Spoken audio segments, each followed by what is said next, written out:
Yo guys, welcome back to my channel. Jadi Piala AFF 2024 ini akan segera bergulir ya, tinggal beberapa hari lagi lah. Dan semua tim sudah mempersiapkan timnya masing-masing dengan sangat-sangat serius ya, termasuk Indonesia yang melakukan training camp di Bali ya, biarpun kita menggunakan pemain-pemain muda ya. Tapi ada berita terbaru bahwasanya Rafael Struijk itu dilepas timnya ya, Brisbane Roar ya. Setelah di awal itu katanya akan dilepas kalau Indonesia ke semifinal atau final, lalu diundur lagi tanggal 15 terakhir setelah dibujuk ya oleh Pak Erick Thohir mungkin ya. Akhirnya Brisbane Roar setuju untuk melepas Rafael Struijk di tanggal 8 ya, dan berarti dia bisa main melawan Myanmar itu. Kalau secara fisik dia siap dan nggak jet lag itu, dia kemungkinan besar bisa bermain di tanggal 9 ya. Jadi itu kabar gembira buat kita semua lah. Di samping dua pemain kita yaitu Justin Hubner dan Ivar Jenner yang belum ada informasinya ya.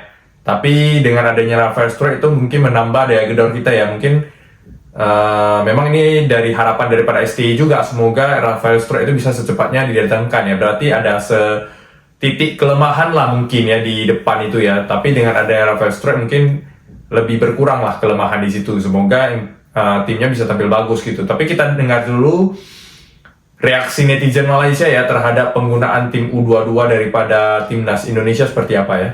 Indonesia tidak serius dengan Piala AFF. Begitulah komentar pengamat sepak bola Indonesia yang mengkritik keputusan timnas yang menurunkan mayoritas pemain bawah 22 tahun. Ya memang dari Indonesia ada yang mengkritik ya. 2024. Indonesia pakai Menurutnya, U22. langkah tersebut menunjukkan kurangnya keseriusan, apalagi negara lain seperti Vietnam dan Thailand mendatangkan tim terbaiknya. Jelang laga AFF, Shin Taeyong sedang menjalani pemusatan latihan untuk memilih skuad yang akan mewakili timnas Indonesia.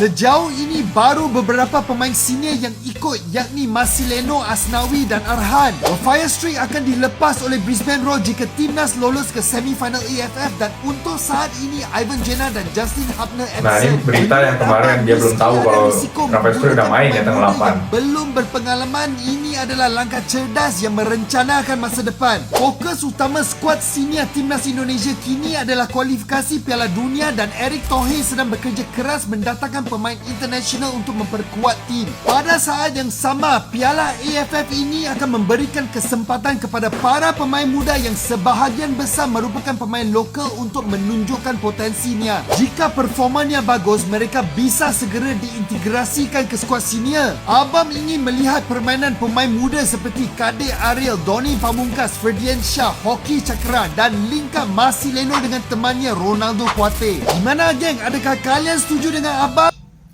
Ya, jadi kita setuju juga ya, kalau saya secara pribadi setuju juga ya, karena dengan pemain muda ini ya, kita bisa meregenerasi pemain lah. Mana tahu dari tim U22 ini bisa muncul Marcelino baru ya, daripada tim nasional Indonesia yang kita tidak tahu ya, mungkin bisa saja terjadi ya. Apalagi sekarang kan kita ditambah KDRL, tapi negara-negara lain juga mempersiapkan skuadnya ya, kecuali ada juga tim yang pakai U22 gitu. Tapi rata-rata semua tim kuat sih, apalagi mereka yang lain itu semua serius ya menghadapi AFF ini ya, karena mereka mungkin tidak ada piala lain yang diperbutkan ya, mereka hanya memperbutkan piala AFF ini ya. Kalau kita kan ada banyak piala, tapi negara-negara lain sangat-sangat serius ya. Ada Vietnam training camp ke Korea ya, latih tanding di sana. Bahkan negara-negara lain itu sekarang memakai jasa naturalisasi ya, hampir semua, bisa dikatakan mungkin semua lah ya, daripada negara-negara ASEAN ini ya. Kita lihat bagaimana Kamboja sendiri itu sekarang pakai 8 pemain naturalisasi ya.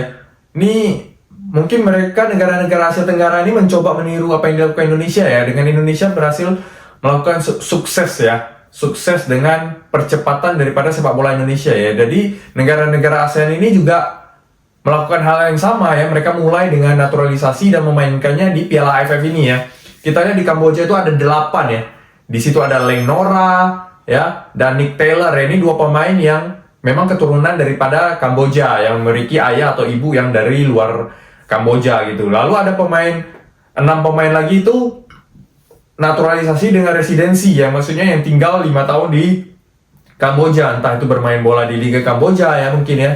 Jadi itu ada 6 pemain lagi, yaitu 3 dari Jepang ya, Kaoru Mizuno, ada Takaki Ose dan Yodai Ogawa ya. Lalu ada pemain dari luar Jepang ya, seperti Faiz Khan, Andreas Nito, Kader Koulibaly, ya. Jadi total mereka memakai 8 pemain naturalisasi. Jadi ini semakin kompetitif lah liga daripada AFF ini ya. Bukan hanya Kamboja ya, bahkan Vietnam ya, salah satu tim kuat Nguyen ini ya, yang biasa menjadi musuh bebuyutan Indonesia, yang kita tahu sepak bolanya kuat lah saat ini.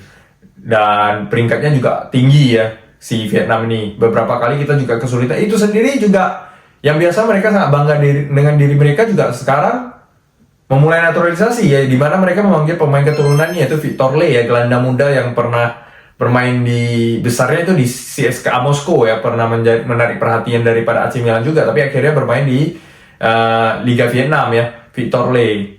Ini keturunan Rusia itu pun bermain di timnas Vietnam gitu loh.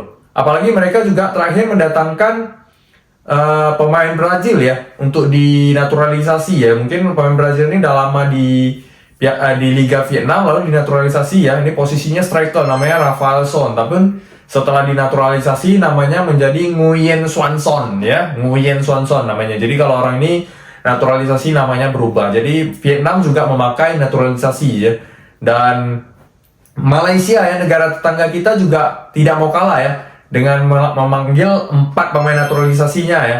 Yaitu keempat itu ada Fergus Tierney, Sergio Aguero, Endrick Dos Santos, dan Paulo Josue ya. Ada Sergio Aguero di Malaysia nih ya, luar biasa. Jadi semua tim berbondong-bondong ya, apalagi kita tahu Filipina itu dari 2023 ketika kualifikasi Piala Dunia saja sudah memakai 23 pemain naturalisasi ya. Jadi udah gak heran, tapi mereka dari dulu udah naturalisasi karena banyak yang berdarah Amerika Filipina di sana, bisa 2 paspor ya. Jadi pemain mereka udah gak heran lah naturalisasi. Hanya saja memang grade yang mereka naturalisasi itu ya grade bawah, grade C, grade D mungkin ya. Kalau Indonesia kan sekarang udah grade A semua ya. Jadi itu nggak heran lagi. Kalau Singapura sama ya, kan saking banyaknya orang asing di Singapura ya, banyak juga pemain naturalisasi yang dipakai oleh Singapura ya. Jadi semua negara berlomba-lomba ya untuk menaturalisasi pemain ya, termasuk di Thailand juga sekarang ada beberapa pemain naturalisasi yang dipakai ya. Kita ingat dulu ada pemain-pemain Thailand juga yang beberapa, Charlie Chapuis ya. Lalu sekarang ada pemainnya juga yang bagus ya. Di depannya itu nomor 7 ya. Jadi banyak sekarang pemain-pemain dari Asia Tenggara yang dinaturalisasi lah ya. Lalu ada yang sedikit mengejutkan sebenarnya Laos ya. Laos itu menurunkan 15 pemain U22 ya di Piala AFF ini. Berarti dia hampir mengimbangi Indonesia dengan pemain-pemain muda ya. Mungkin harapannya dengan pelatih yang dari Korea Selatan juga berharap dengan pemain yang muda ini bisa memotong generasi dan bisa kompak untuk bermain di timnas lama. Jadi tingkat permainannya lama semakin kompak semakin bagus ya. Sama seperti yang dilakukan oleh Sintayong di Indonesia. Mungkin itu yang ditiru oleh pelatih daripada Korea Selatan ya, Ha Hyung Jun yang menangani timnas Laos ya. Jadi ini merupakan pertandingan yang sangat-sangat seru ya di AFF tahun ini ya. Kita nantikan beberapa hari lagi ya. Termasuk salah satu dari media Australia, The Roar ya. Media Australia, The Roar juga sebenarnya memaksakan bahwasanya Australia itu harusnya berpartisipasi juga di AFF ya. Seperti kita tahu sekarang Australia itu masuk ke zona Asia Tenggara ya. Jadi dia kualifikasinya sering ketemu dengan Indonesia juga. Karena di zona Oceania itu terlalu gampang bagi mereka. Jadi mereka masuk ke sini dengan peluang lolos itu lebih besar ya dibanding Oceania. Oceania hanya 1 atau 2 tim yang boleh lolos ke Piala Dunia, tapi Asia kan lebih besar ya. Jadi dia masuk Asia. Namun sebagai catatan dia tidak boleh ikut AFF kecuali yang kelompok usia ya 20, 17 itu boleh ikut AFF. Yang senior tidak boleh karena rankingnya sudah terlalu jauh. Tapi hal ini sekarang memaksa The Roar ini, berita daripada Australia ini memaksa untuk timnas Australia itu mencoba masuk ke AFF lah. Supaya ya mungkin maksudnya supaya kalau mereka ikut ke AFF itu mereka bisa menurunkan pemain muda dari mereka seperti pemain U22 mereka untuk berkompetisi di AFF, sehingga jam terbang pemain muda Australia itu semakin terasa. Mungkin itu tujuannya ya, jadi sehingga si Australia juga memasak untuk masuk ke AFF. Tapi kita lihat nanti kedepannya dikasih atau tidak ya. Yang penting dengan berita dari The Roar ini menunjukkan bahwasanya AFF sedikit mulai bergengsi ya. Dan seiring dengan banyaknya kompetisi di Asia Tenggara ini ya membuat tim-tim Asia Tenggara lebih bagus ya. Dengan seiring dengan Indonesia yang memakai pemain naturalisasi sekarang bagus-bagus ya.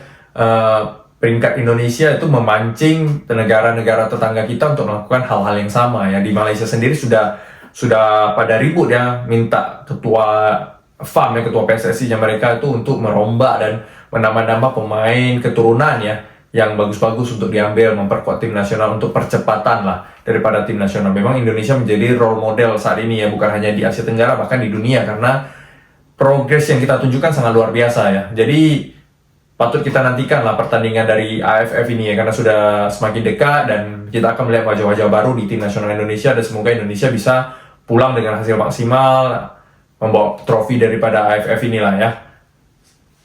Jadi itu video kali ini.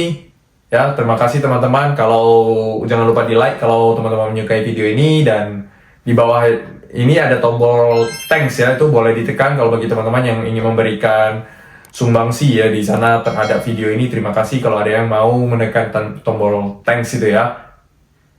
Jadi sekian video kali ini, terima kasih teman-teman dan ciao.